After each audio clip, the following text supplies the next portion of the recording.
Hello दोस्तों, स्वागत है आप सबका अरावली पाठशाला पर। मैं पंकज मालवीय आप सबका हार्दिक स्वागत अभिनंदन करता हूं। चैप्टर चल रहा था अपना मेटल एंड नॉन मेटल, और उसमें हमने जो धातु होते हैं उनकी रासायनिक गुणधर्म और उनके भौतिक गुणधर्म को अच्छे से पढ़ लिया था। आज हमको पढ़ना है कि इन धातुओं को अपन खनिज या एस के रूप में प्राप्त करते हैं। खनिज किसको बोलते हैं, एस किसको बोलते हैं, ये भी हमने पढ़ लिया था। अब इन एसको से शुद्ध धातु किस प्रकार से प्राप्त की जाती है, खनिजों में से अशुद्धियों को किस प्रकार से निकाला जाता है, इनका सांद्रण कैसे किया जाता है और परिष्करण कैसे किया जाता है, ये अपन को पढ़ना है। एक चीज छूट गई थी अपनी कि एक्वारेजिया किसको बोलते हैं। तो एक्वारेजिया क्या है, जिसको रॉयल जल भी कहते हैं। तो एक्वारेजिया सामान्य क्या है कि पहले के समय में गांव में आपने देखा होगा कुछ लोग आते थे और वो लोग क्या करते थे कि महिलाओं को वगैरह को बोलते थे कि आप अपने गहने या आभूषण हमको दीजिए, हम उनको मुफ्त में फ्री में आपको इनको साफ करके या नया जैसा करके देते हैं। अब उसमें उसका क्या फायदा था, तो वो क्या करता था कि उस आभूषणों को एक प्रकार के विलयन में डुबोता था और थोड़ी देर के बाद वो क्या होते थे, आभूषण के ऊपर की एक परत हट जाती थी और वो एक नया आभूषण हो जाता था। फिर जो आभूषण है उसके ऊपर की जो परत है उसमें से जो सोना वगैरह निकला था वो उसके विलयन में घुल जाता है और बाद में जाके वो उस विलयन में से उस सोने वगैरह को अलग कर लेता था। तो इससे नुकसान किसका होता है, जो आभूषण देता था उसका नुकसान होता था। क्यों? क्योंकि उसमें से जो गहना है उसका वेट कम हो जाता था। अब ये एक्वारेजिया विलयन जो जिस द्रव में वो डुबोता था वही क्या था, एक्वारेजिया विलयन। अब एक्वारेजिया विलयन क्या है, तो यह सामान्य दो एसिडों का मिश्रण है और इसमें वह क्षमता पाई जाती है कि आपने पढ़ा था कि निम्न अभिक्रियाशील धातु किसी के साथ रिएक्ट नहीं करती है, लेकिन जो ये एक्वारेजिया विलयन है यह निम्न अभिक्रियाशील धातु सोना, चांदी, प्लेटिनियम है, इनको भी अपने अंदर घोलने की क्षमता रखता है। तो आपको याद रखना है कि इसमें कितने दो अम्ल होते हैं और कौन कौन से अम्ल होते हैं। एक होता है HCl अम्ल, कौन सा, HCl, और दूसरा इसमें होता है HNO3। ठीक है, हाइड्रोक्लोरिक अम्ल और नाइट्रिक अम्ल दो होते। अब इनको किसी भी अनुपात में ऐसे ही डायरेक्ट ले ले और मिक्सचर कर ले तो एक्वारेजिया बनेगा, तो नहीं बनेगा। उनको एक निश्चित अनुपात में लेना पड़ता है और वह अनुपात है 3:1। जैसे कि अपन ने 3 लीटर ले लिया HCl और 1 लीटर ले लिया HNO3, दोनों को आपस में मिलाएंगे तो कौन सा विलयन बन जाएगा, अपना एक्वारेजिया बन जाएगा। अब अनुपात कैसे याद रखना, आप ऐसे याद रख सकते हो कि HNO3 के पास 3 ऑलरेडी है और इसके पास नहीं है, तो ये अपना 3 लगा लेगा। ठीक है, तो 3:1 में जब इनको मिलाया जाता है तो यह इस प्रकार का विलयन भभकता हुआ द्रव बन जाता है, जो क्या करता है, जो निम्न अभिक्रियाशील धातु जैसे सोना, चांदी, प्लेटिनियम को भी अपने अंदर घोलने की क्षमता रखता है। ठीक है, तो क्या है एक्वारेजिया, तो एक्वारेजिया रॉयल जल का लैटिन शब्द है जिसे 3:1 में सांद्र हाइड्रोक्लोरिक अम्ल तथा सांद्र नाइट्रिक अम्ल का ताजा मिश्रण होता है। यह गोल्ड को भी गला सकता है, जबकि दोनों में से किसी एक अम्ल में, केवल HCl और केवल HNO3 में यह क्षमता नहीं पाई जाती है। अम्ल में अकेले यह क्षमता नहीं होती है। एक्वारेजिया भभकता हुआ द्रव होने के साथ प्रबल संसारक है। यह उन अभिकर्मकों में से एक है जो गोल्ड एवं प्लेटिनियम को गलाने में समर्थ होता है। तो एक्वारेजिया क्या है कि सामान्य एक्वारेजिया दो अम्लों का मिश्रण है, एक है हाइड्रोक्लोरिक अम्ल और एक है नाइट्रिक अम्ल। जब इनको 3:1 में मिलाया जाता है तो एक विलयन अपन को तैयार मिलता है, जो एक भभकता हुआ द्रव अपन को मिलता है और उसका नाम है एक्वारेजिया, जिसके अंदर सोना, चांदी एवं गोल्ड को भी और प्लेटिनियम को भी अपने अंदर गलाने की क्षमता होती है। तो ये हो गया अपना एक्वारेजिया। उसके बाद है धातुओं का निष्कर्षण। धातुओं का निष्कर्षण तो हमने पढ़ा था, क्या क्या पढ़ा था कि एक तो होते हैं खनिज और एक होते हैं अयस्क। खनिज किसको बोलते हैं कि पृथ्वी की भूप्रकृति में पाए जाने वाले सभी तत्वों को क्या बोलते हैं, खनिज बोलते हैं। अब उसमें से खनिज में से अपन ने क्या निकाले थे, अयस्क। अयस्क किसको बोलते हैं अयस्क कि वे खनिज जिनको प्राप्त करना आर्थिक रूप से लाभकारी तथा आसान हो, वो क्या कहलाते हैं, अयस्क कहलाते हैं। तो खनिज क्या है, पृथ्वी की भूप्रकृति में प्राकृतिक रूप से पाए जाने वाले तत्वों या यौगिकों को क्या बोलते हैं, खनिज।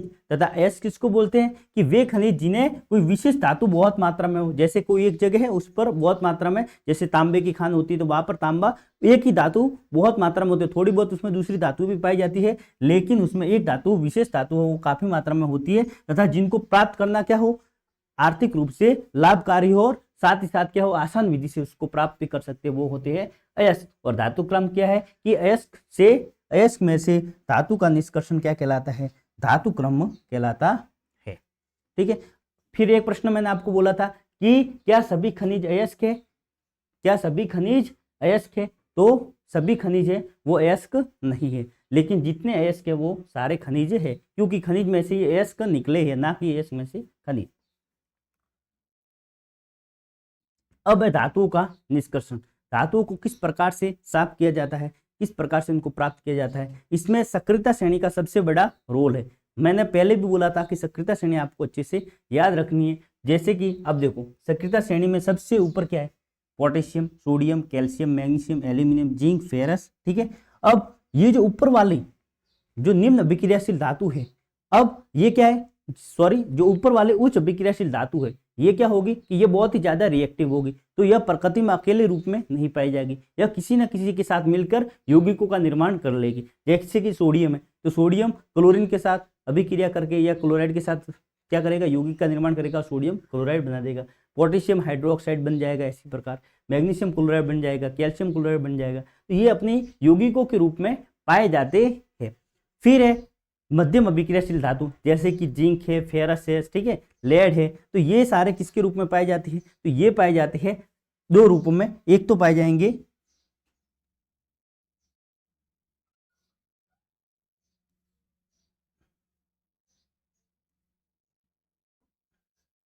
या तो ये पाए जाएंगे सल्फाइड के रूप में, किसके रूप में, सल्फाइड, या कार्बोनेट के रूप में,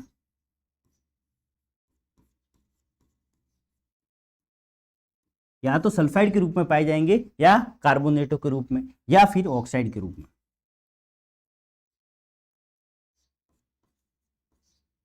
ठीक है, अब जो निम्न अभिक्रियाशील धातु है, ये सबसे नीचे वाले जैसे कि सोना, चांदी, प्लेटिनियम, ये बहुत ही ज्यादा निष्क्रिय धातु, किसी के साथ जल्दी से अभिक्रिया नहीं करते, लेकिन ये कभी कभी ऑक्सीजन के साथ अभिक्रिया कर लेते हैं, तो ये केवल किसके, ऑक्साइड के रूप में प्राप्त होते हैं। मैक्सिमम टाइम तो ये स्वतंत्र अवस्था में पाए जाते हैं, जैसे किसी के साथ बिना रिएक्ट किए हुए सोना, चांदी वगैरह ये स्वतंत्र अवस्था में पाए जाते हैं, लेकिन कभी कभी ये इनके ऑक्साइड के रूप में भी उपस्थित होते हैं। अब जैसे कि गोल्ड, सिल्वर, चांदी, प्लेटिनियम है, ठीक है, कुछ धातु भूपर्पटी में स्वतंत्र अवस्था में पाई जाती है, कुछ धातु है वो भूपर्पटी में स्वतंत्र अवस्था में पाई जाती है, जैसे कि सोना, चांदी है, प्लेटिनियम है और कॉपर। कॉपर किसी के साथ मिश्रण में भी पाया जाता है और स्वतंत्र अवस्था में भी पाया जाता है। सिल्वर तथा कॉपर अपने सल्फाइड ऑक्साइड के रूप में संयुक्त अवस्था में पाए जाते हैं। अब ये जो सिल्वर है, कॉपर है, ये स्वतंत्र अवस्था में तो पाए जाते हैं, उसके साथ साथ कभी कभी यह किसके रूप में, सल्फाइड के रूप में, फिर ऑक्साइड के रूप में भी पाए जाते हैं, संयुक्त अवस्था में पाए जाते हैं। फिर है मध्यम अभिक्रियाशील धातु। मध्यम अभिक्रियाशील धातु जैसे जिंक है, फेरस है, लेड है, ये मध्यम अभिक्रियाशील धातु। अब ये किसके रूप में पाए जाते हैं, ये एक तो ऑक्साइड के रूप में पाए जाते हैं, फिर ये सल्फाइड के रूप में पाए जाते हैं और ये कार्बोनेटों के रूप में भी पाए जाते हैं। अब इनके भिन्न भिन्न रूपों को पृथक करने की भी भिन्न भिन्न विधियां, वो अपन आगे पढ़ेंगे। फिर है अधिकांश धातु के अयस्क ऑक्साइड होते हैं। मैक्सिमम जो धातु होते हैं उनके जो ऑक्साइड अयस्क होते हैं वो ऑक्साइड के रूप में ही पाए जाते हैं। क्यों, मैक्सिमम सल्फर या कार्बोनेट के रूप में क्यों नहीं पाए जाते, क्योंकि जो ऑक्सीजन है वो बहुत ही ज्यादा रिएक्टिव है, ऑक्सीजन ज्यादा रिएक्टिव है और इस प्रकृति में ज्यादा मात्रा में पाए जाने, प्रचुर मात्रा में, जैसे सल्फाइड है ये बहुत ही कम मात्रा में पाई जाती है, कार्बोनेट CO2 वो भी कम मात्रा में पाई जाती है, लेकिन ऑक्सीजन ज्यादा मात्रा में होती है, तो ये प्रचुर मात्रा में पाई जाती है, साथ ही साथ ये ज्यादा रिएक्टिव भी है, जिसके कारण जो मैक्सिमम धातु होती है वो ऑक्सीजन के साथ अभिक्रिया करके अपना ऑक्साइड बना लेती है। जैसे लोहे को अपन खुला छोड़ देती है तो ये वायुमंडल में क्या ऑक्सीजन से अभिक्रिया करके लोहे का ऑक्साइड बना देती है और उसके ऊपर जंग लग जाता है। उसी प्रकार अधिकांश धातु के अयस्क ऑक्साइड होते हैं तथा ये क्यों होते हैं, क्योंकि पृथ्वी पर ऑक्सीजन की अत्यधिक प्रचुर मात्रा में पाए जाना तथा साथ ही ऑक्सीजन की अत्यधिक अभिक्रियाशीलता इसका कारण है। तो आपको पूछे कि अधिकांश धातुएं ऑक्साइड के रूप में ही क्यों पाई जाती है, तो आपका आंसर होगा कि अधिकांश धातुएं ऑक्साइड के रूप में ही पाई जाती है। क्यों, क्योंकि इसका कारण है ऑक्सीजन का वातावरण में प्रचुर मात्रा में होना, साथ ही साथ ऑक्सीजन का अधिक अभिक्रियाशील होना। ठीक है। अब देखो सबसे ऊपर क्या था, खनिज, सबसे ऊपर खनिज, खनिज में से अपन ने अयस्क निकाला, खनिज में से क्या निकाला, अयस्क निकाला। अब ये इस अयस्क का क्या करना है, सांद्रण। अयस्क का सांद्रण क्या होता है कि खनिज है, खनिज के अंदर जो अयस्क होता है, अयस्क के अंदर बहुत सारी अशुद्धियां होती है, जैसे कि अपन ने तांबे का अयस्क प्राप्त किया, लेकिन उसके अंदर मिट्टी, रेत, धूल वगैरह बहुत सारे कण होते हैं। अब उन कणों को क्या करना है, उसमें से पृथक करना, वही क्या कहलाता है, अयस्क का सांद्रण। और जो धूल मिट्टी वगैरह होती है उनको क्या बोलते हैं, उनको क्या बोलते हैं, गैंग बोलते हैं। क्या बोलते हैं, गैंग बोलते हैं। इन शब्दावली को आपको अच्छे से समझना है। देखो अयस्क सांद्रण क्या है, गैंग किसको बोलते हैं कि जैसे अपन ने तांबे का अयस्क प्राप्त किया, अब उसके अंदर मिट्टी, रेत के, धूल के कण है, वो क्या कहलाती है, गैंग। जैसे साउथ की हीरो फिल्मों में क्या होता है, मेन विलन कौन होता है, एक, तो अपना मेन विलन कौन है कि वह है अपना धात्विक अयस्क, धातु का अयस्क है। और उसके साथ में जो बिना काम की चीजें हैं, जैसे कि रेत है, मिट्टी है, वो सारे क्या होते हैं, गैंग की तरह। जैसे विलन के साथ जो फर्जी के लोग आते हैं, जो एक एक लात घुसों में जिनका काम निपट जाता है, वो क्या होते हैं, गैंग लेके आता है विलन। तो अपना धातु यश भी क्या लेके आ रहा है, गैंग लेके आ रहा है। और वो सारी क्या है, अशुद्धियां है, कोई काम की नहीं है, फालतू की चीजें है, उनको अपन क्या करेंगे, हीरो एक एक लात में सारों को मार देगा। तो गैंग क्या है कि पृथ्वी से खनिज अयस्कों में मिट्टी, रेत आदि कई अशुद्धियां होती है, जिन्हें क्या बोलते हैं, गैंग बोलते हैं। प्रश्न पूछते हैं कि गैंग किसको बोलते हैं, तो खनिज अयस्क के साथ उपस्थित विभिन्न प्रकार की अशुद्धियां जैसे धूल, रेत आदि को क्या बोलते हैं, गैंग बोलते हैं। फिर अयस्क का सांद्रण किसको बोलते हैं, तो इस अयस्क में से गैंग को क्या करना है, पृथक करना है। तो अयस्क में से गैंग को हटाना अयस्क का सांद्रण कहलाता है। अयस्क का सांद्रण क्या है कि अयस्क में से जो गैंग है उसको हटाकर शुद्ध अयस्क प्राप्त करना क्या हो जाएगा, सांद्रण कहलाता है। अब दो चीजें, एक है भर्जन और एक है निस्तापन। भर्जन और निस्तापन क्या होता है, ये अपन समझ लेते हैं। देखो सबसे पहले अयस्क,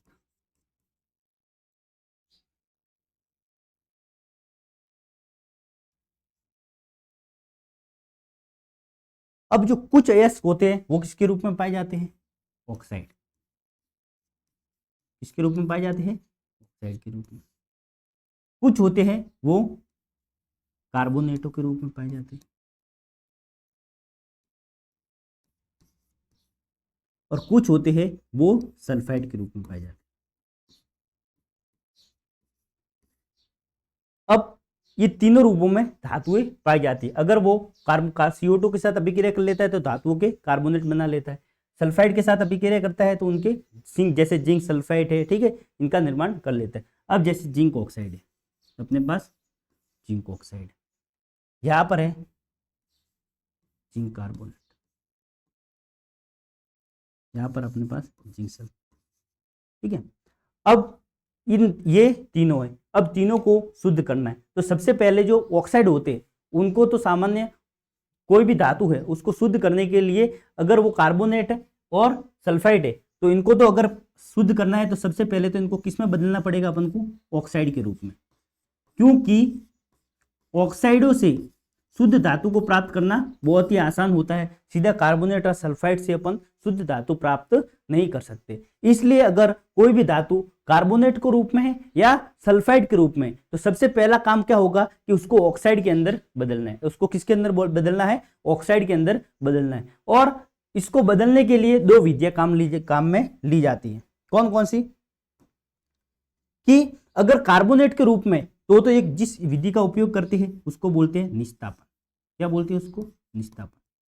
अगर किसके रूप में है, कार्बोनेटों के रूप में। और निस्तापन से अपन को क्या प्राप्त होगा, धातु का ऑक्साइड प्राप्त होगा। अगर वह धातु सल्फाइड के रूप में, तो इसके लिए जो विधि उपयोग में लेंगे वह होगी भर्जन। क्या होगी, भर्जन। और इस भर्जन से भी अपन को क्या प्राप्त होगा, धातु का ऑक्साइड, धातु का ऑक्साइड प्राप्त होगा। मतलब दोनों प्रक्रम में अपन को क्या मिल रहा है, धातु का ऑक्साइड मिल रहा है। अब धातु का ऑक्साइड प्राप्त करने के लिए अब दोनों विधियों में फर्क क्या है, तो फर्क सिर्फ इतना है कि जो भर्जन है इसमें तो वायु उपस्थित होती है, वायु उपस्थित,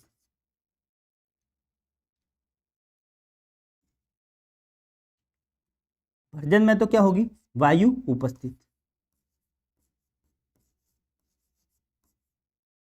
और जो निस्तापन है, निस्तापन में वायु या तो अनुपस्थित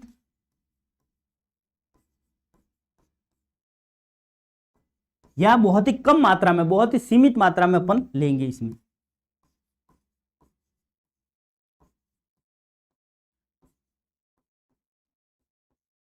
फिर क्या करेंगे, इसको गर्म करेंगे। दोनों में क्या करना है, अगर कार्बोनेट के रूप में है तो निस्तापन क्या होगा, अगर कोई भी धातु कार्बोनेट के रूप में है तो उसको क्या किया जाता है, वायु की अनुपस्थिति में या सीमित मात्रा में क्या किया जाता है, गर्म किया जाता है। क्या किया जाता है, उच्च ताप पर अपन गर्म करते हैं तो क्या प्राप्त होता है, धातु का ऑक्साइड प्राप्त होता है, उसी विधि को क्या बोलते हैं, निस्तापन बोलते हैं। अब भर्जन किसको बोलते हैं, तो भर्जन में क्या है कि धातु के यश जो सल्फाइड के रूप में प्राप्त होते हैं, कौन से, सल्फाइड के रूप में जो प्राप्त होते हैं, उनको क्या किया जाता है कि वायु की उपस्थिति में उच्च ताप पर गर्म किया जाता है तो धातु के ऑक्साइड प्राप्त होते हैं। इस विधि को भर्जन कहते हैं। इस विधि को क्या बोलते हैं, भर्जन कहते हैं। तो अब आपको समझ में आ गया होगा कि निस्तापन किसको बोलते हैं, कि धातु कार्बोनेटों को, किसको, धातु के कार्बोनेटों को जब वायु की अनुपस्थिति या सीमित मात्रा में गर्म करते हैं अपन, तो अपन को धातु का ऑक्साइड प्राप्त हो जाता है। इस विधि को क्या बोलते हैं, निस्तापन। फिर भर्जन किसको बोलते हैं, कि वे धातु के सल्फाइड जिनको वायु की उपस्थिति में, कौन सी मात्रा में, वायु की उपस्थिति में गर्म किया जाता है तो फिर अपन को क्या प्राप्त हो जाता है, धातु के ऑक्साइड प्राप्त हो जाता है। इस विधि को क्या बोलते हैं, भर्जन बोलते हैं। ठीक है, तो गैंग किसको बोले ये अपने समझ लिया। फिर है भर्जन, धातु सल्फाइड। देखो धातु के सल्फाइडों को धातु सल्फाइड एस को वायु की उपस्थिति में, वायु की उपस्थिति में क्या किया जाता है, किसको, धातु के सल्फाइड को वायु की उपस्थिति में अधिक ताप पर गर्म करने पर यह ऑक्साइड में बदल जाता है। किसमें बदलेगा, ऑक्साइड में बदलेगा। इस प्रक्रिया को भर्जन कहते हैं। जैसे कि जिंक सल्फेट है, क्या है, जिंक सल्फाइड, जिंक सल्फाइड है, इसको वायु की उपस्थिति में तो जलाएंगे तो क्या होगा, साथ में ऑक्सीजन, तो वायु ऑक्सीजन की उपस्थिति में क्या किया, इसको गर्म किया तो क्या प्राप्त हुआ अपन को, जिंक ऑक्साइड, और इसमें से सल्फर डाइऑक्साइड बाहर गैस के रूप में निकल जाएगी। फिर है निस्तापन। तो निस्तापन क्या है, कि धातु कार्बोनेटों का या जलीय नियोजित धातु ऑक्साइड का एस को सीमित वायु में अधिक ताप पर गर्म करने से ये ऑक्साइड में परिवर्तित हो जाती है। इस प्रक्रिया को क्या बोलते हैं, निस्तापन बोलते हैं। इस प्रक्रिया को क्या बोलते हैं, निस्तापन बोलते हैं।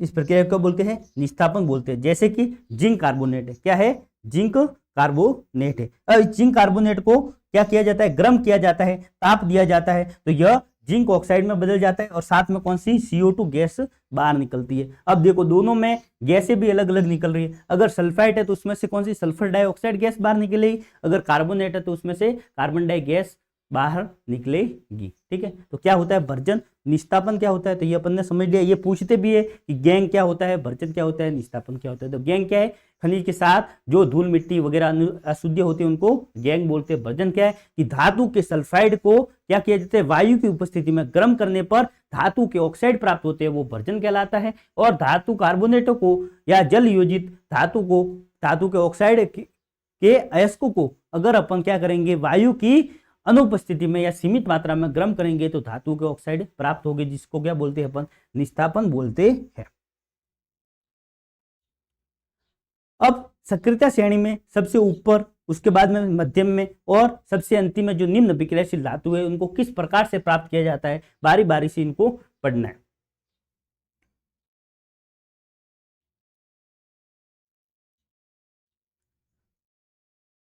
अब सक्रियता श्रेणी में जो सबसे ऊपर है, उच्च अभिक्रियाशील धातु, उच्च अभिक्रियाशील धातु।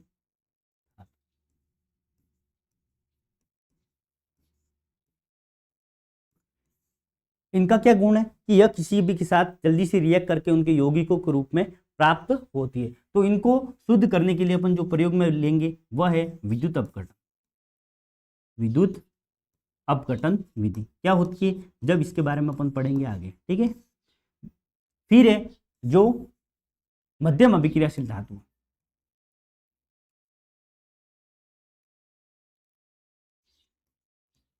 ये दो रूपों में पाई जाती है।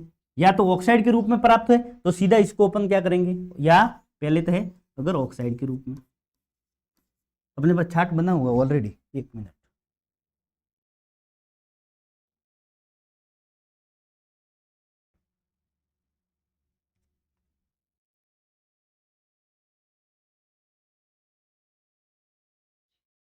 ये आपकी बुक में भी है कि एस का सांद्रण, अब उच्च अभिक्रियाशील धातु है, जो उच्च अभिक्रियाशील धातु है उनको विद्युत अपघटन विधि के द्वारा उनसे शुद्ध धातु प्राप्त की जाती है।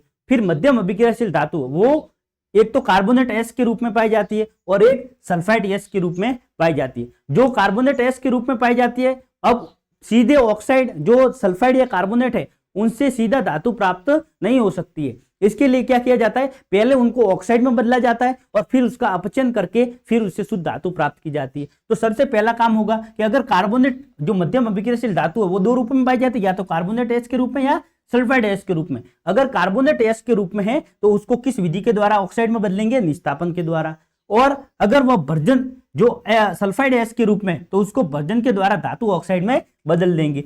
अब धातु ऑक्साइड में बदल गया, धातु ऑक्साइड में बदलने के बाद उसको क्या किया जाता है, धातु में अपचयन, और अपचयन के लिए किसी भी जैसे कार्बन है तथा विस्थापन अभिक्रिया का अपन प्रयोग करते हैं। किस प्रकार से करते हैं वो अपन आगे मैं आपको अच्छे से समझाऊंगा। और अपचयन होने के बाद धातु को वापस शोधन करते, उसका वापस शुद्ध रूप एकदम प्योर फॉर्म प्राप्त किया जाता है। उसके लिए भी विद्युत परिष्करण विधि का उपयोग करते हैं, वो भी अपन आगे पढ़ने वाले हैं। तो फिर है निम्न अभिक्रियाशील धातु।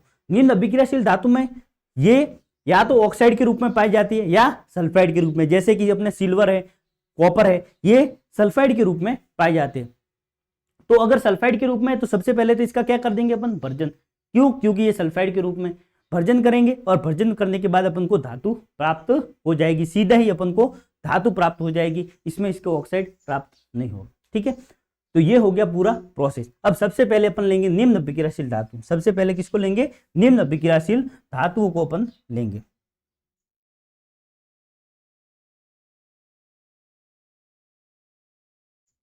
सक्रियता श्रेणी में नीचे आने वाली धातुओं का निष्कर्षण, मतलब जो निम्न अभिक्रियाशील धातु है उसका निष्कर्षण अपन किस प्रकार से करेंगे। तो पहली चीज तो क्या है, ये बहुत ही कम रिएक्टिव धातु है, यह बहुत ही कम अभिक्रियाशील धातु है, लेकिन इसलिए इनके ऑक्साइडों को सीधा ही केवल अपन गर्म करेंगे तो गर्म करने से धातु अपन को प्राप्त हो जाती है। जैसे कि सीनेबार, सीनेबार अपने जो He पारा या मरकरी है उसका क्या है, अयस्क, और इसमें क्या क्या है, पारा और साथ में सल्फेट जुड़ा हुआ है। तो यह किसका है, पारे का है। देखो याद कैसे रखना है कि सीनेबार किसका अयस्क है।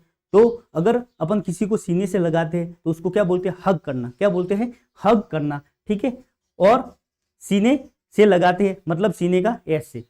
तो हग करना कहा, किससे, सीने से हग करना। तो हग का Hg और S, तो सीनेबार किसका एस के, मरकरी या पारे का। अब इसको क्या किया जाता है कि ये, क्योंकि ये बहुत ही कम अभिक्रियाशील धातु है, अतः इनको सीधा ही अपन क्या कर देंगे, गर्म कर देंगे। तो सीधा ये क्या हो जाएगा कि सीधा ऑक्साइड के रूप में अपन को प्राप्त हो जाएगा और उससे सीधा ही शुद्ध धातु अपन को प्राप्त हो जाएगी। उसके बाद उसका अपचयन वगैरह करने की कोई जरूरत नहीं है, सीधा अपन उसको क्या करेंगे, गर्म करेंगे वायु की उपस्थिति में, मतलब एक प्रकार से भर्जन हो गया। भर्जन होने के बाद और अधिक गर्म कर देंगे तो सीधा अपन को धातु प्राप्त हो जाएगी। तो यह किसमें होगा, जो निम्न अभिक्रिया, नीचे की अभिक्रियाशील धातु है या निम्न अभिक्रियाशील धातु उसमें होगा। तो आपको लिखना है कि निम्न अभिक्रियाशील धातु को किस प्रकार से शुद्ध किया जाता है। तो आपको बताना है कि निम्न अभिक्रियाशील धातु ये बहुत ही कम रिएक्टिव होती है, इनको सीधा ही ताप या गर्म करने पर यह शुद्ध धातु के रूप में प्राप्त हो जाती है। जैसे कि सीनेबार जो पारे का अयस्क है, इसको वायु में सीधा गर्म करेंगे तो वायु की उपस्थिति में गर्म करें तो कौन सा प्रोसेस हो जाएगा, भर्जन हो जाएगा। तो ये लिया अपन ने मरकरी, सीनेबार, ठीक है, फिर उसको वायु की उपस्थिति में गर्म कर दिया तो क्या प्राप्त होगा अपन को, धातु का ऑक्साइड। तो ये अपन को मरकरी का ऑक्साइड प्राप्त हो गया। ठीक है, अब साथ में कौन सी, सल्फर डाइऑक्साइड बाहर निकल गया। अब इसको और गर्म करेंगे तो ये जो ऑक्साइड है यह सीधा किसमें बदल जाएगा, शुद्ध धातु अपन को पारा या शुद्ध धातु मरकरी अपन को प्राप्त हो जाएगी और इसमें से ऑक्सीजन है वो बाहर निकल जाएगी। उसी प्रकार प्रकृति में जो कॉपर है वह भी मैंने बताया था, सिल्वर है और कॉपर है, ये अपने सल्फाइड के रूप में भी पाई जाती है। तो यह कॉपर सल्फाइड है के रूप में उपलब्ध तांबे को केवल वायु में गर्म कर देंगे, सीधा वायु में अपन गर्म कर देंगे तो यह ऑक्सीजन के साथ अभिक्रिया करेगी और इस सल्फाइड में से क्या निकल जाएगी, SO2 गैस बाहर निकल जाएगी और धातु का ऑक्साइड अपन को प्राप्त हो जाएगा। और इसको गर्म करेंगे तो क्या होगा कि अब देखो यहां से लेकर यहां तक, जैसे अपने पास ये कॉपर है, कॉपर को मैंने गर्म किया, अब गर्म करने पर क्या हो रहा है कि कॉपर को गर्म किया, उसमें से SO2 गैस बाहर निकल रही है। और एक मिनट, अब मेरे पास मान लो ये कॉपर है, अब इस कॉपर को मैं क्या कर रहा हूं, गर्म कर रहा हूं, ठीक है। अब गर्म कर रहा हूं, गर्म करने से क्या होगा कि ये जो कॉपर है, इस कॉपर का मान लो इतना सा भाग, ये किस में बदल गया है, कॉपर ऑक्साइड में बदल गया और इसमें से SO2 गैस बाहर निकल गई। अब ये जो नीचे वाला भाग है, ये मान लो इसमें से थोड़ी धातु है वो तो कॉपर ऑक्साइड के रूप में बदल गया और थोड़ा सा कॉपर ऑक्साइड के रूप में बदल नहीं गया। तो ये जो कॉपर ऑक्साइड के रूप में बदला है, यह वापिस इस कॉपर सल्फाइड के से साथ क्या करेगा, अभिक्रिया करेगा और कॉपर ऑक्साइड और कॉपर सल्फाइड के साथ अभिक्रिया करेगा और इसमें से क्या निकल जाएगी, कॉपर बाहर निकल जाएगा और साथ में SO2 गैस बन जाएगी। तो मतलब कोई अभिक्रिया होती है वो पूरी, जैसे सबसे पहले अपन ने क्या किया था, गर्म किया था किसको, सीने बार को, तो गर्म किया, गर्म करने से क्या प्राप्त हुआ अपन को, उसका ऑक्साइड प्राप्त हुआ, और ज्यादा गर्म किया तो उसमें से ऑक्सीजन बाहर निकल के शुद्ध धातु प्राप्त होगी। उसी प्रकार कॉपर को गर्म करेंगे तो क्या होगा, पहले तो कॉपर है वह उसमें से SO2 गैस बाहर निकल जाएगी और फिर वापस ये कॉपर ऑक्साइड इसी कॉपर सल्फाइड के साथ अभिक्रिया करेगा और SO2 गैस बाहर निकल जाएगी और शुद्ध कॉपर धातु प्राप्त हो जाएगी। ठीक है, तो निम्न अभिक्रियाशील धातु को किस प्रकार से शुद्ध किया जाता है, यह बहुत ही कम अभिक्रियाशील होती है और सीधा इनको क्या किया जाता है, वायु की उपस्थिति में इसको गर्म किया जाता है तो अपन को सीधा ही शुद्ध धातु प्राप्त हो जाती है। इसमें अपन ने किसी भी अपचायक का प्रयोग नहीं किया जाता है, नहीं किया। किस प्रकार से नहीं किया, अपचायक का प्रयोग क्यों करते हैं कि जो ऑक्साइड है, अब ऑक्साइड से धातु को प्राप्त करना है तो उसको कार्बन के साथ या किसी अन्य निम्न अभिक्रियाशील धातु के साथ अभिक्रिया करते हैं, जिससे क्या होता है कि विस्थापन अभिक्रिया होगी और शुद्ध धातु को प्राप्त होगी। कैसे अपन आगे समझने वाले, तो ये ध्यान रखना, इसमें किसी भी प्रकार के अपचायक का उपयोग नहीं किया है, सीधा ही अपन ने क्या किया, भर्जन किया और भर्जन से ही अपन को सीधा शुद्ध धातु प्राप्त हो गई है। तो निम्न अभिक्रियाशील धातु में अपने सिर्फ एक प्रोसेस यूज में लिया, वो कौन सा, भर्जन। कौन सा यूज में लिया है, भर्जन लिया है। तो निम्न अभिक्रियाशील धातु को प्राप्त करने का तरीका क्या है कि सीधा ही इनको वायु की उपस्थिति में गर्म कर देंगे और शुद्ध धातु अपन को प्राप्त हो जाएगी। अब है सक्रियता श्रेणी के मध्य में स्थित धातुओं का निष्कर्षण। अब सबसे निम्न अभिक्रियाशील धातु को तो सीधा अपन ने गर्म कर लिया और उससे क्या प्राप्त हो गया, अपन को शुद्ध धातु प्राप्त हो गई। अब जो निम्न के मध्य में उपस्थित है उनको किस प्रकार से, जैसे कि लोहा है, जिंक है, ठीक है, लेड है, ये किसके रूप में पाए जाते हैं, तो मैंने बताया दो रूपों में पाए जाते हैं, एक तो सल्फाइड के रूप में और एक कार्बोनेट के रूप में। तो अब जो धातु है उसको सीधा सल्फाइड या कार्बोनेट से प्राप्त करना बहुत ही मुश्किल काम है। इसके लिए अपन क्या करेंगे, सबसे पहले इसको ऑक्साइड में बदलेंगे और ऑक्साइड में बदलने के लिए दो विधि काम में लेंगे। अगर कार्बोनेट के रूप में है तो निस्तापन काम में लेंगे और अगर सल्फाइड के रूप में है तो भर्जन काम में लेंगे। इससे अपन को क्या प्राप्त हो जाएगा, ऑक्साइड प्राप्त होगा। तो सबसे पहले तो ऑक्साइड प्राप्त करने तक की बात तक अपन चलते। तो लोहा है, फेरस है, जिंक है तथा लेड है, ये प्राय सल्फाइड किसके रूप में, सल्फाइड तथा कार्बोनेट के रूप में पाई जाती है। सल्फाइड या कार्बोनेट की तुलना में धातु को उसके ऑक्साइड से प्राप्त करना अधिक आसान होता है। प्रश्न पूछे कि धातु कार्बोनेट तथा शुद्ध धातु प्राप्त करने के लिए धातु कार्बोनेट तथा धातु सल्फाइड को ऑक्साइड में क्यों बदला जाता है, तो आपका आंसर होगा क्योंकि शुद्ध धातु प्राप्त करना जो कार्बोनेट तथा सल्फाइड की तुलना में ऑक्साइड से अधिक आसान है।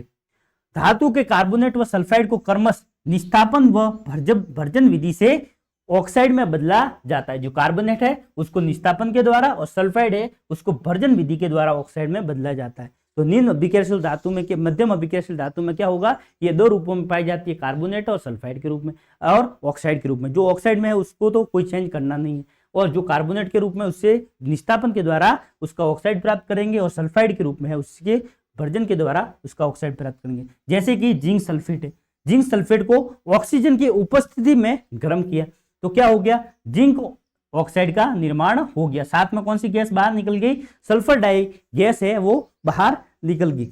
फिर है निस्तापन। अब निस्तापन में जिंक कार्बोनेट है, जिंक कार्बोनेट है, इसको मैंने गर्म किया और गर्म करने से जिंक का ऑक्साइड प्राप्त हुआ और CO2 गैस बाहर निकली। अब देखो दोनों ही प्रोसेस से अपन को क्या प्राप्त हो गया, जिंक का ऑक्साइड प्राप्त हो गया। अब इस ऑक्साइड में क्या जुड़ा हुआ है, ऑक्सीजन साथ में जुड़ी हुई है। अब इससे शुद्ध धातु अपन किस प्रकार से प्राप्त करेंगे, मतलब प्योर जिंक कैसे प्राप्त करेंगे, वो आगे का प्रोसेस है। तो इसके लिए क्या किया जाता है, अपचयन का विधि का प्रयोग किया जाता है। क्या, अपचायक का प्रयोग किया जाता है। इसके बाद प्राप्त धातु ऑक्साइड को कार्बन जैसे उपयुक्त अपचायक का उपयोग करके धातु ऑक्साइड से धातु प्राप्त कर ली जाती है। तो हम कहां तक पहुंचे थे कि पहले तो निस्तापन और भर्जन कर दिया था,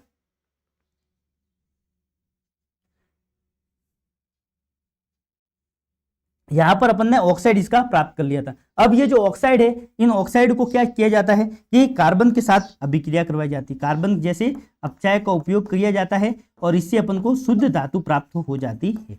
यहां से अपन तीनों प्रोसेस से अपने पास क्या आ गया, ऑक्साइड आ गया। अब इस ऑक्साइड को धातु में बदलने के लिए क्या किया हमने, सीधा इसको कार्बन जैसे अपचायक के साथ इसकी अभिक्रिया करवा देंगे और इससे अपन को शुद्ध धातु है वो प्राप्त हो जाएगी। अब देखो अपन को जैसे जिंक का ऑक्साइड प्राप्त हो गया, अब इस जिंक के ऑक्साइड के अंदर क्या मिलाएंगे, कार्बन के साथ इसको रिएक्ट करवाएंगे, कार्बन है उसके साथ रिएक्ट करवाएंगे। अब देखो इसमें क्या हो रहा है, जिंक के साथ ऑक्सीजन जुड़ा हुआ था, अब इसमें से जिंक के साथ ऑक्सीजन बाहर निकल गया और कार्बन के साथ ऑक्सीजन जुड़ गया। तो कार्बन का तो क्या हो रहा है, ऑक्सीकरण, कार्बन का क्या हो रहा है, ऑक्सीकरण। कार्बन के हमने ऑक्सीकरण और अपचयन अभिक्रिया पढ़ी थी, तो जिसमें ऑक्सीजन की वृद्धि हो रही हो वहां पर कौन सी अभिक्रिया हो रही है, तो यहाँ पर देखो कार्बन के साथ ऑक्सीजन की क्या हो रही है, वृद्धि हो रही है, ऑक्सीजन की क्या हो रही है, वृद्धि हो रही है। तो यहाँ पर अभिक्रिया कौन सी होगी, ऑक्सीकरण। कौन सी, ऑक्सीकरण।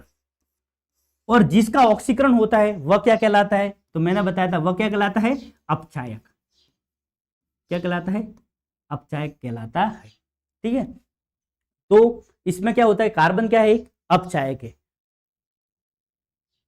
तो इसके बाद धातु प्राप्त करने के धातु ऑक्साइड को कार्बन जैसे उपयुक्त अपचायक का उपयोग करके धातु ऑक्साइड से धातु प्राप्त होती है। जैसे ही कार्बन के साथ अभिक्रिया करवाएंगे, कार्बन क्या करेगा, इस जिंक में से ऑक्सीजन को बाहर निकाल देगा और अपने साथ ले लेगा और जिंक अपन को शुद्ध धातु, ये क्या है, कार्बन मोनोऑक्साइड, इस गैस का नाम है कार्बन मोनोऑक्साइड गैस के रूप में यह बाहर निकल जाएगी और साथ में अपन को शुद्ध धातु जिंक प्राप्त हो जाएगा। तो यहां तक अपन ने कैसे जिंक को शुद्ध किया, सबसे पहले अपन को जिंक कार्बोनेट और जिंक सल्फाइड अपन को मिला था, एक में निस्तापन किया, एक भर्जन किया, फिर अपन को क्या मिल गया, जिंक का ऑक्साइड प्राप्त हो गया। अब जिंक ऑक्साइड को क्या किया, कार्बन जैसे उपयुक्त अपचायक के साथ अपन ने गर्म किया और क्या हो गया, कार्बन मोनोऑक्साइड गैस बाहर निकल गई और जिंक है वो शुद्ध रूप में अपन को प्राप्त हो गया। ये क्या हो गया, जिंक का निष्कर्षण। इसी प्रकार अपन अन्य धातु का भी प्रयोग करते हैं। अब ये जो प्रोसेस है अपचायक, जो ऑक्सीकरण का प्रोसेस है,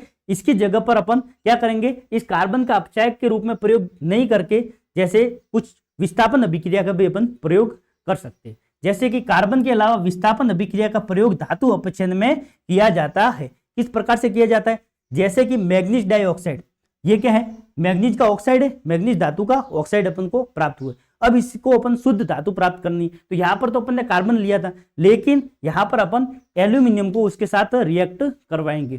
तो देखो सक्रिय श्रेणी में लिखना काश मुझे आता, लिखना काश मुझे आता, तो Mn ऊपर की तरफ लिखना काश मुझे आता, तो फिर ये जो मैग्नीज है यह एल्यूमिनियम के साथ रिएक्ट करेगा। तो ये जो एल्यूमिनियम है यह उच्च अभिक्रियाशील धातु है, यह उच्च अभिक्रियाशील धातु है और जो ये मैग्नीज है यह उससे कम अभिक्रियाशील निम्न अभिक्रियाशील धातु है। जैसे एल्यूमिनियम को इसके साथ अपन अभिक्रिया कराएंगे तो यह क्या करेगा कि ये जो मैग्नीज है यह जो एल्यूमिनियम है यह क्या करेगा कि इस मैग्नीज को विस्थापित कर देगा और ऑक्सीजन के साथ जुड़ जाएगा और एल्यूमिनियम ऑक्साइड का निर्माण करेगा, साथ में उष्मा का निर्माण होगा। तो यह जो विस्थापन अभिक्रिया होती है वह एक उष्माक्षेपी प्रक्रम होता है। इसमें बहुत मात्रा में ऊर्जा निकलती है, इतनी ऊर्जा निकलती है या इतनी उष्मा निकलती है कि जो वो धातु होता है वो गलित अवस्था में आ जाता है। जैसे कि ये मैग्नीज है यह गलित अवस्था में आ जाता है। तो इसमें दो प्रोसेस निस्तापन और भर्जन, उसके बाद में इसमें दो प्रोसेस से अपन शुद्ध धातु प्राप्त कर सकते हैं। पहला तो कार्बन का अपचायक के रूप में प्रयोग करके, इसमें भी देखो इसमें भी क्या विस्थापन अभिक्रिया ही हो रही है। ये जो कार्बन है ये क्या करेगा, जिंक को विस्थापित करेगा। सेम का सेम प्रोसेस इसी में भी हो रहा है। इसमें बस कार्बन की जगह अपन ने क्या लिया, कोई भी दूसरी निम्न अभिक्रियाशील धातु उच्च अभिक्रियाशील धातु अपन ले लेते हैं। जैसे कि मैग्नीज है, अब मैग्नीज को एल्यूमिनियम के साथ रिएक्ट किया तो इसने क्या किया कि इस मैग्नीज को विस्थापित कर दिया इसमें से, और इसकी जगह पर ये खुद आ गया और क्या बना दिया, ये मैग्नीज को विस्थापित कर दिया और एल्यूमिनियम ऑक्साइड निर्माण कर दिया। यह एक क्या है, उष्मा सेपी प्रक्रिया, और इसमें उष्मा उत्पन्न होती है और इतनी उष्मा उत्पन्न होती है कि ये धातु गलित अवस्था में आ जाती है। तो कार्बन के अलावा अपन विस्थापन अभिक्रिया का भी प्रयोग कर सकते हैं, धातु अपचयन में किया जाता है। जैसे कि मैग्नीज डाइऑक्साइड को एल्यूमिनियम चूर्ण के साथ गर्म कर देंगे तो क्या होगा कि जो एल्यूमिनियम है वो मैग्नीज को विस्थापित कर देगा। तो यह विस्थापन अभिक्रिया बहुत उष्माक्षेपी होती है तथा इसमें उत्पन्न उष्मा के कारण धातु गलित अवस्था में आ जाता है, और इसी गलित अवस्था में धातु का प्रयोग अपन विभिन्न प्रकार के कार्यों में करते हैं, जैसे कि रेल की पटरियों को भरने में करते हैं। थर्मिट अभिक्रिया, अब जो अपन ने आगे पढ़ा क्या कि विस्थापन अभिक्रिया धातु को शुद्ध करने के लिए कार्बन की जगह पर अपन क्या निम्न जो उच्च अभिक्रियाशील धातु है उनका प्रयोग करते हैं, और विस्थापन अभिक्रिया के द्वारा भी शुद्ध धातु अपन प्राप्त करते हैं। तो वही अभिक्रिया है जैसे कि लोहे का ऑक्साइड अपन को मिल गया। सबसे पहले मान लो कि लोहा किसी लोहे के कार्बोनेट या लोहे का सल्फेट के रूप में होगा, फिर उसका अपन भर्जन करेंगे और अपन को लोहे का ऑक्साइड प्राप्त हो गया। अब इसको या तो कार्बन के साथ रिएक्ट करवाओ या फिर इसको किसी अन्य धातु जो लोहे से क्या हो उच्च अभिक्रियाशील धातु है। जैसे कि सक्रियता श्रेणी में अपन ने पढ़ा था कि क्या थी सक्रियता श्रेणी अपने पास, लिखना काश मुझे आता।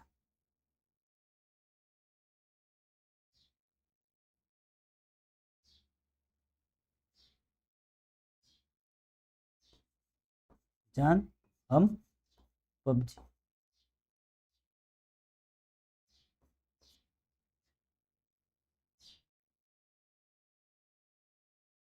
लिखना काश मुझे आता, जान हम पबजी क्यों खेलते। ठीक है,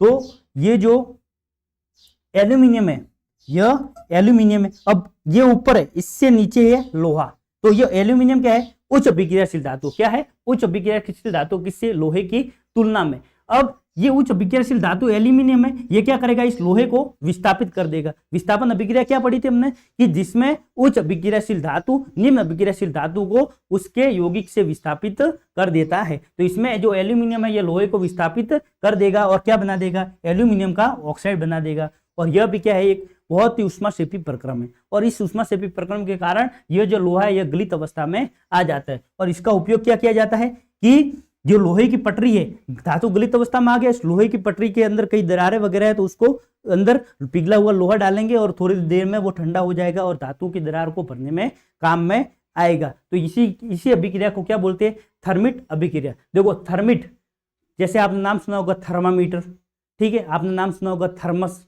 अब जहां पर भी थर्म शब्द आए वहां पर समझना कि क्या तापमान से उसका लेना देना है। तो थर्मिट अभिक्रिया क्या होती है कि जब iron oxide, ferrous iron oxide की क्रिया एल्यूमिनियम धातु के साथ करवाई जाती है तो कौन सी अभिक्रिया होगी, विस्थापन अभिक्रिया होगी, और जिसमें धातु गलित अवस्था में आ जाती है। इन दोनों के बीच की अभिक्रिया का उपयोग रेल की पटरी एवं मशीनों के पुर्जों की दरारों को जोड़ने के लिए किया जाता है और इसे ही थर्मिट अभिक्रिया कहते हैं। यह बहुत इंपॉर्टेंट है, थर्मिट अभिक्रिया को आपको अच्छे से याद रखना है। ठीक है, तो धातुओं को अपने शुद्ध किस प्रकार से किया, वो अगर निम्न अभिक्रियाशील धातु है तो उसको तो सीधा ही हमने गर्म कर लिया और वह ऑक्साइड में बदलेगी और सीधा ही शुद्ध धातु अपन को प्राप्त हो जाएगी। उसमें अपने किसी भी प्रकार के अपचाया गया इस प्रकार की विस्थापन अभिक्रिया का प्रयोग नहीं किया था, सिर्फ भर्जन तक का ही प्रोसेस था। फिर जो मध्यम अभिक्रियाशील धातु है जैसे जिंक है, लोहा है, ठीक है, तो ये सारे हैं, ये किसके दो रूपों में पाए जाते हैं, कार्बोनेट और सल्फाइड के रूप में। जो कार्बोनेट के रूप में पाए जाते हैं उनको अपन क्या करते हैं, कार्बोनेट के रूप में जो पाए जाते हैं उनको सीधा ही अपन क्या करते हैं कि वायु की अनुपस्थिति में सीमित मात्रा में गर्म करेंगे तो उससे उसका ऑक्साइड प्राप्त हो जाएगा। फिर अगर कोई सल्फाइड के रूप में तो उससे अपन गर्म करेंगे वायु की उपस्थिति में तो अपन उसको धातु का ऑक्साइड प्राप्त हो जाएगा। फिर ऑक्साइड से क्या शुद्ध धातु प्राप्त करने के लिए दो विधि काम में लिए, एक तो है पहला कार्बन जैसे अपचायक का उपयोग कर लेंगे तो सीधा अपन कार्बन मोनोऑक्साइड गैस बाहर निकल जाएगी और अपन को शुद्ध धातु प्राप्त हो जाएगी। और अगर अपन कार्बन का उपयोग नहीं करते तो अपन विस्थापन अभिक्रिया का भी प्रयोग कर सकते हैं। जैसे कि अगर अपने पास कि मैग्नीशियम का अपने पास, जैसे कि एल्यूमिनियम का अपने पास एल्यूमिनियम का क्या है, ऑक्साइड है। तो अब इसको क्या करना है कि विस्थापन अभिक्रिया के द्वारा प्राप्त करना है, तो मैग्नीशियम धातु अपन ले सकते हैं, जिससे क्या होगा कि यह एल्यूमिनियम को विस्थापित कर देगा। तो इसमें विस्थापन अभिक्रिया का प्रयोग करके भी शुद्ध धातु को अपन ने प्राप्त कर सकते हैं। और ये थर्मिट अभिक्रिया भी आपको याद रखनी है, जिसमें क्या होगा कि फेरस ऑक्साइड को क्या किया जाता है, एल्यूमिनियम के साथ गर्म किया जाता है, तो लोहा विस्थापित हो जाता है और एल्यूमिनियम ऑक्साइड का निर्माण होता है और शुद्ध धातु देखो अकेला लोहा अपन को प्राप्त हो गया और यह गलित अवस्था में प्राप्त होता है। अब मध्यम अभिक्रियाशील धातु भी शुद्ध कर लिया अपन ने और निम्न अभिक्रियाशील धातु को भी शुद्ध कर लिया। अब बच्चा कौन, अब बच्चा सक्रियता श्रेणी में सबसे ऊपर वाले, और ये बहुत ही क्या है, ज्यादा रिएक्टिव है, यह बहुत ही ज्यादा रिएक्टिव है। तो ये धातु अधिक अभिक्रियाशील होते हैं। अब ये ज्यादा अभिक्रियाशील है, तो अगर इनको अपन क्या करेंगे, कार्बन के साथ गर्म करेंगे, तो यह कार्बन के साथ गर्म कर इनके यौगिकों से अपन प्राप्त नहीं कर सकते। जैसे कि अपने पास है सोडियम, सबसे उच्च अभिक्रियाशील धातु है सोडियम क्लोराइड। अब इस सोडियम क्लोराइड को अपन क्या करेंगे, अगर कार्बन के साथ गर्म करेंगे तो अपन को सोडियम प्राप्त नहीं होगा। लेकिन जो इसको सोडियम क्लोराइड है, नमक है, उसको अपन अगर जल के अंदर मिला देंगे, आपने पढ़ा होगा कि अपन ने क्या किया था, शुद्ध धातु अपन ने धातु कार्बोनेट के रूप में जो नमक है उससे विभिन्न पदार्थों के निर्माण में क्या किया था। इस नमक को अगर अपन क्या करें कि पानी के अंदर मिला ले और उसके बाद इसके अंदर दो एनोड और कैथोड डाल दी, फिर क्या डालेंगे, जैसे कि एक ले लिया अपन ने पात्र, उसके अंदर एक एनोड तथा एक कैथोड डालेंगे। एनोड होता है वो धन आवेशित होता है और जो कैथोड होता है वो ऋण आवेशित। एनोड जैसे कि याद रखना कैसे कि जो ब्लड ग्रुप होता है वो ए पॉजिटिव वगैरह ऐसा ही होता है, कभी भी के पॉजिटिव आपने ब्लड ग्रुप सुना है, नहीं सुना। तो इसी प्रकार आप याद रख सकते हैं, एनोड होता है वो धन आवेशित सिरा होता है बैटरी का, और ये कैथोड है वो ऋण आवेशित, कैथोड है वो ऋण आवेशित। अब इसके अंदर अपन क्या करेंगे, विद्युत धारा प्रवाहित करेंगे। इस जो सोडियम क्लोराइड का विलयन इसमें विद्युत धारा प्रवाहित करेंगे, तो क्या होगा कि ये अपने आयनों में टूट जाएगा, Na+ और Cl-। ठीक है, अब ये Na+ है तो यह माइनस की तरफ जाएगा, तो कैथोड के ऊपर अपन को क्या प्राप्त हो जाएगा, सोडियम प्राप्त हो जाएगा। और जो एनोड है इसके ऊपर क्लोरीन गैस है वो मुक्त हो जाएगी। कौन सी गैस मुक्त हो जाएगी, क्लोरीन गैस मुक्त हो जाएगी। इस प्रकार से जो उच्च अभिक्रियाशील धातु इनको विद्युत अपघटन के द्वारा अपन प्राप्त कर सकते हैं। इसमें ना विस्थापन का उपयोग करते, निस्तापन का, और ना भर्जन का उपयोग कर सकते, ना किसी अपचायक की जरूरत है। तो ये धातु अधिक अभिक्रियाशील होती है, इन्हें कार्बन के साथ गर्म करने से इनके यौगिक के प्राप्त नहीं होते। इन धातुओं की बंधुता कार्बन की अपेक्षा ऑक्सीजन के प्रति अधिक होती है, अतः इनको विद्युत अपघटनी अपचयन द्वारा प्राप्त किया जाता है। उदाहरण के लिए सोडियम व मैग्नीशियम एवं कैल्शियम को उनके गलित क्लोराइडों के विद्युत अपघटन से प्राप्त किया जाता है। कैथोड ऋण आवेशित इलेक्ट्रॉन पर धातु निक्षेपित हो जाती है तथा एनोड धन आवेशित इलेक्ट्रोड पर क्लोरीन गैस मुक्त हो जाती है। ठीक है,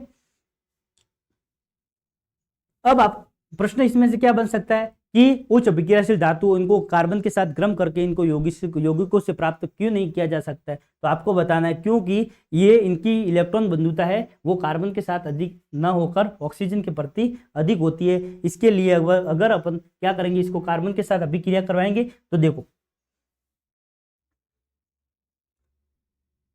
यहाँ पर अपन इसको कार्बन के साथ मान लो, यहाँ पर क्या है अपने पास सोडियम है, क्या है, सोडियम है। अब इसको अपन कार्बन के साथ अभिक्रिया करवाएंगे, तो अब ये जो इलेक्ट्रॉन, इनकी इलेक्ट्रॉन बंधुता, ये कार्बन इसको विस्थापित करके इसमें से जिंक को कब बाहर निकाल, सॉरी यहाँ पर मान लो सोडियम है, तो इस जैसे सोडियम है तो इस सोडियम को कब बाहर निकालेगा, सोडियम को कब बाहर निकालेगा, जब इसका जो कार्बन और सोडियम और कार्बन के बीच में जो बंध है या इन दोनों की दोस्ती है वो किससे ज्यादा गहरी होगी, इस सोडियम और ऑक्सीजन से, ऑक्सीजन की जो दोस्ती है उससे अगर ज्यादा गहरी होती तो ये क्या करता कि ये इसको हटा के इसकी जगह पर आ जाता। जैसे कि ये जिंक और ऑक्सीजन है, इनके बीच में जो प्रेम का रिश्ता है या इनके बीच में जो दोस्ती है वो इस जिंक और कार्बन के बीच की दोस्ती से ज्यादा है, ठीक है, सॉरी कम है, और कार्बन और जिंक की दोस्ती ज्यादा है। तो अगर ये कार्बन आएगा तो ये दोस्त, ये ऑक्सीजन वाला दोस्त हट जाएगा और इसकी जगह पर कौन आ जाएगा, ये जो कार्बन है ये ऑक्सीजन को लेकर चला जाएगा और ये जिंक अकेला रह जाएगा। लेकिन सोडियम के केस में ऐसा नहीं होगा। इसमें सोडियम और ऑक्सीजन के बीच में जो दोस्ती है वह कार्बन और ऑक्सीजन के बीच में दोस्ती से ज्यादा है। तो यह जब ये कार्बन इसके पास आएगा तो ये सोडियम और ऑक्सीजन है, ये एक दूसरे से अलग नहीं होंगे, इनका प्रेम सच्चा है। ठीक है, तो ये बात समझ सकते हो कि जो सोडियम और जो उच्च अभिक्रियाशील धातु और ऑक्सीजन के बीच जो इलेक्ट्रॉन बंधुता है वह कार्बन और ऑक्सीजन की इलेक्ट्रॉन बंधुता से ज्यादा होने के कारण अपन इसे कार्बन के यौगिकों से प्राप्त नहीं कर सकते हैं।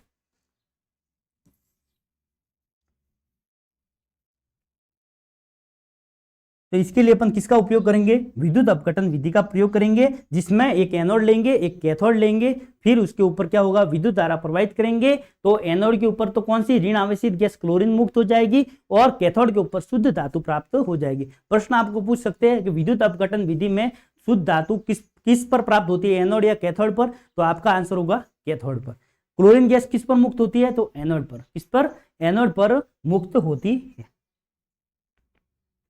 अब है धातु का परिष्करण। धातु का परिष्करण क्या होता है? धातुओं का परिष्करण।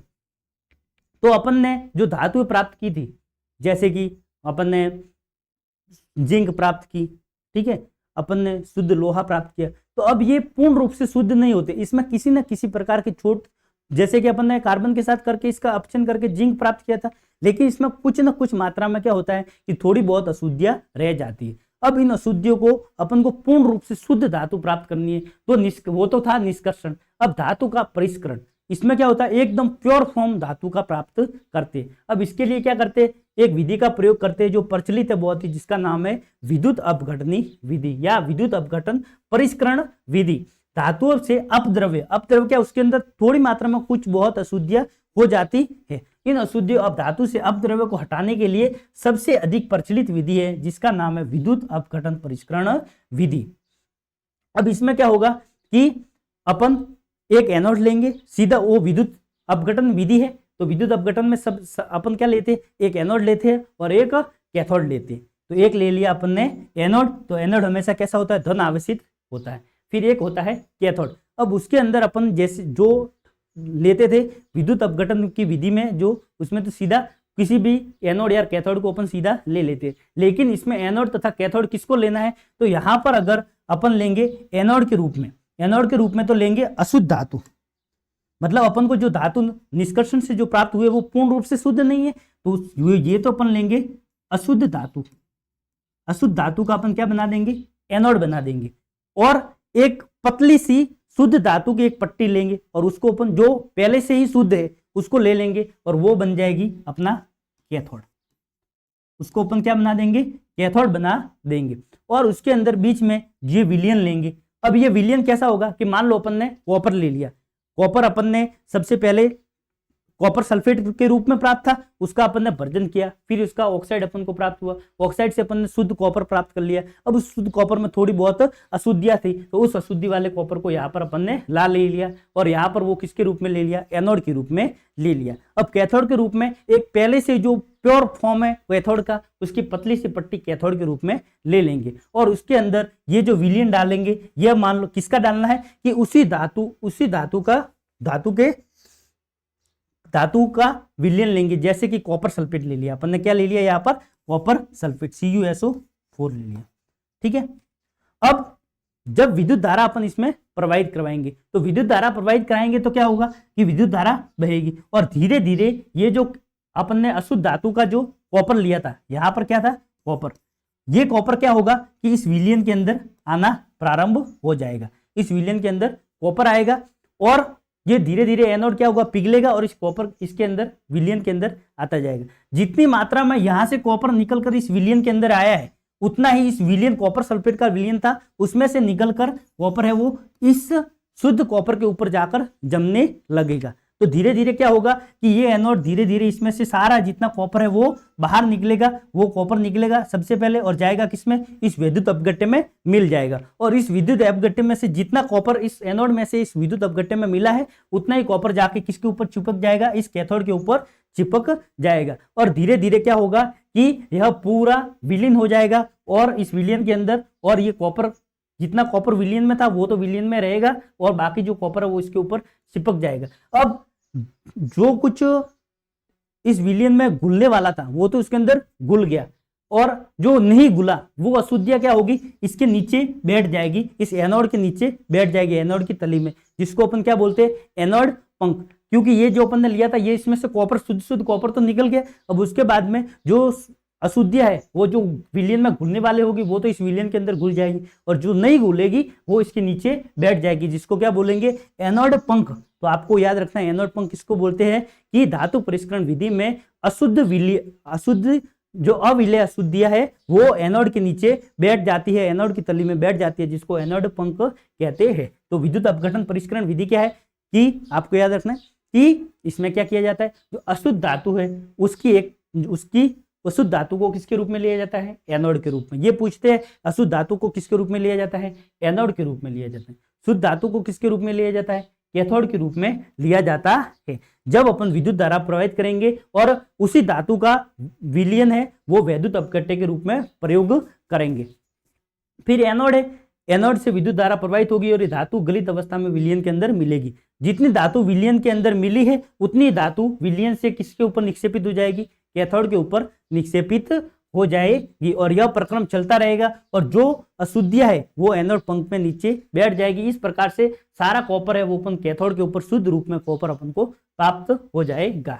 तो धातु से अपद्रव्य को हटाने के लिए सबसे अधिक प्रचलित विधि है वह है विद्युत अपघटनी परिष्करण विधि। इसमें अशुद्ध धातु किसके रूप में लिया जाता है, इसमें अशुद्ध धातु एनोड तथा शुद्ध धातु की पतली परत को कैथोड के रूप में बनाया जाता है। धातु के लवण विलयन को, धातु का लवण विलयन जैसे कि कॉपर सल्फेट ले लिया अपन ने, वो विद्युत अपघटन के रूप में प्रयोग करते हैं। जब विद्युत धारा प्रवाहित की जाती है तो एनोड पर स्थित, एनोड के ऊपर स्थित अशुद्ध धातु वैद्युत अपघटन में घुल जाती है। यहां से जो धातु है वैद्युत अपघट्य में घुल जाती है। इतनी ही मात्रा में शुद्ध धातु, इतनी ही मात्रा में इस कॉपर से कॉपर निकलकर शुद्ध धातु विद्युत अपघट्य से कैथोड पर निक्षेपित हो जाती है। विलयन अशुद्धियां विलयन में चली जाती है। जो पानी जो विलयन है इसमें घुलने वाली अशुद्धियां है वो तो इसके अंदर मिल जाएगी, और जो नहीं मिलती है तथा अविलेय अशुद्धियां एनोड की तली में नीचे बैठ जाती है, जिसे एनोड पंख कहते हैं, जिसको क्या बोलते हैं अपन, एनोड पंख कहते हैं। तो यहाँ तक अपना ये जो चैप्टर पूरा होता है। हमने क्या पढ़ा कि धातुओं का निष्कर्षण कैसे करते हैं और उसका परिष्करण कैसे करते हैं। ठीक है, एक बार जल्दी से रिवाइज कर देते हैं कि जो निम्न अभिक्रियाशील धातु है उनको किस प्रकार से किया जाता है, उच्च अभिक्रियाशील धातु है उनको किस प्रकार से शुद्ध किया जाता है। तो सबसे पहले खनिज था, खनिज में से अपन ने एस प्राप्त किया। अब एस में निम्न अभिक्रियाशील धातु है उनको तो सीधा ही अपन गर्म कर देंगे, और गर्म करने से अपन को शुद्ध धातु प्राप्त हो जाएगी। फिर है निम्न मध्यम अभिक्रियाशील धातु। मध्यम अभिक्रियाशील धातु कार्बोनेट के रूप में और सल्फाइड के रूप में पाई जाती है। कार्बोनेट के रूप में जो प्राप्त होती है उसको निस्तापन के द्वारा उसका धातु का ऑक्साइड में पहले बदला जाता है। जो सल्फाइड के रूप में है उसको भर्जन के द्वारा उसका ऑक्साइड प्राप्त किया जाता है। ऑक्साइड प्राप्त हो गया, फिर उसके कार्बन जैसे अपचायक का प्रयोग करके उससे शुद्ध धातु प्राप्त कर लेते हैं। जिसमें कार्बन जैसे अपचायक का प्रयोग नहीं करते वहां पर विस्थापन अभिक्रिया भी अपन प्रयोग में ले सकते हैं। फिर है जो उच्च अभिक्रियाशील धातु है, सक्रियता श्रेणी में ऊपर आने वाली उच्च अभिक्रियाशील धातु है उसको अपन विद्युत अपघटन के द्वारा प्राप्त करते हैं, जिसमें शुद्ध धातु है वो एनोड के ऊपर प्राप्त हो जाती है और शुद्ध धातु वो कैथोड के ऊपर प्राप्त हो जाती है और एनोड के ऊपर क्लोरीन गैस मुक्त हो जाती है। अब जो धातु अपन को प्राप्त हुई है वो थोड़ी सी उसमें कुछ मात्रा में अशुद्धियां होती है। इसके लिए इसको क्या करते हैं, विद्युत परिष्करण विधि का प्रयोग करते हैं। विद्युत परिष्करण विधि में क्या करेंगे कि एनोड तथा कैथोड के रूप में शुद्ध तथा अशुद्ध धातुओं को लेंगे और उसके अंदर विद्युत अपघट्य का विलयन लेंगे और उससे शुद्ध धातु किस प्रकार से प्राप्त करेंगे यह मैंने आपको बता दिया। तो अगर आपको वीडियो अच्छी लगी हो तो अरावली पाठशाला को सब्सक्राइब कीजिए, वीडियो को शेयर कीजिए और लाइक कीजिए। मिलते हैं अगली क्लास में जिसमें अपन को पढ़ना है कि संसारण किसको बोलते हैं और उसके साथ अभ्यास प्रश्नों और पाठ्य पुस्तक के प्रश्नों को अपन करने वाले हैं। मिलते हैं अगली क्लास में, धन्यवाद।